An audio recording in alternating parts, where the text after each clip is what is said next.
medo de mudança, né? As coisas ao seu redor talvez não façam mais sentido, né? Não te pulsa mais, mas você se mantém ali, firme, forte, agarrado ao que eu chamo de uma certa zona de conforto, né? Aquilo que nos dá identidade, né? Apesar de internamente você saber que as coisas não estão legais, dá medo, não dá? Na insegurança, principalmente. Eu vou falar bastante sobre propósito de vida, né? Eu vou falar um pouco sobre propósito de vida, transição de carreira a partir da minha história, né? Eu lancei há pouco mais de 6 meses o meu livro, que chama 45 do Primeiro Tempo, onde eu conto, né, a minha transição de carreira, né? Quando eu parei a minha carreira, fui tirar não chamo de período sabático, outros de uma pausa na carreira para repensar, descomprimir um pouquinho. E a partir desse movimento que eu fiz, eu encontrei alguns caminhos que é por onde eu tenho caminhado hoje, né, nessa minha transição de carreira. Então, nessa noite aqui hoje, eu vou falar um pouquinho a partir da minha história, trazer alguns exemplos, né, de como a gente pode olhar a vida por uma outra perspectiva a partir da minha vivência, e aí falar um pouquinho dessa transição, né, porque, de certa maneira, a gente percebe uma certa angústia, né, de uma maneira geral, as pessoas querendo fazer algo que tenha mais sentido, algo que tenha mais propósito. Então, a partir dessa minha experiência, a partir dessa minha vivência, eu vou trazer um pouquinho essas questões nessa noite. Vou falar um pouquinho sobre medo, né? Por que o medo muitas vezes nos domina, mas falar um pouquinho também que o medo é um movimento para a transformação, né? Você não se transforma se você não tem medo. A coragem surge de onde existe o medo, né?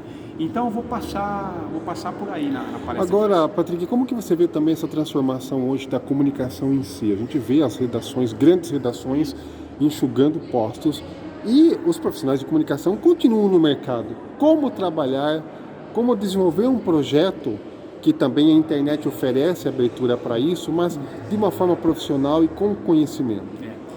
Eu costumo dizer que o mundo está vivendo todos os setores, mas a comunicação em especial é um mundo quase que disruptivo, né? Você bem falou, os meios de comunicação estão enxugando, né?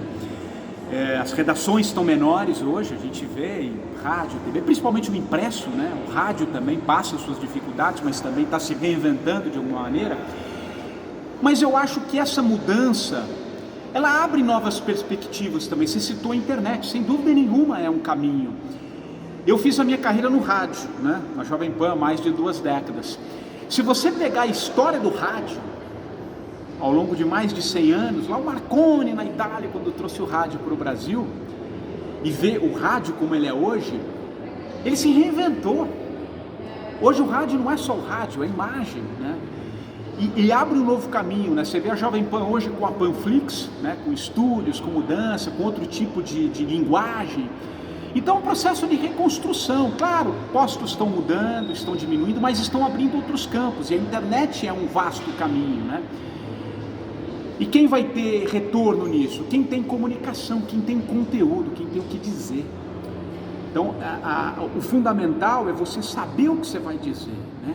Isso você fideliza, você abre o seu canal, a gente vê hoje um boom de podcast, por exemplo, que é um pouco a área que eu conheço, né? Tem um pouco de rádio no podcast. Então você vê o vasto caminho. Agora, é um período de transição, né? Não é um período fácil. Eu vou falar até muito hoje aqui da minha geração, né? Eu sou da geração dos anos 70. Eu peguei a geração do analógico, né? A transferência do analógico para o digital. É uma geração assustada com essa mudança, não é? Não é algo tão simples assim. Mas a gente precisa fazer esse movimento, né? Fazer esse movimento, entender, porque daqui para frente é isso.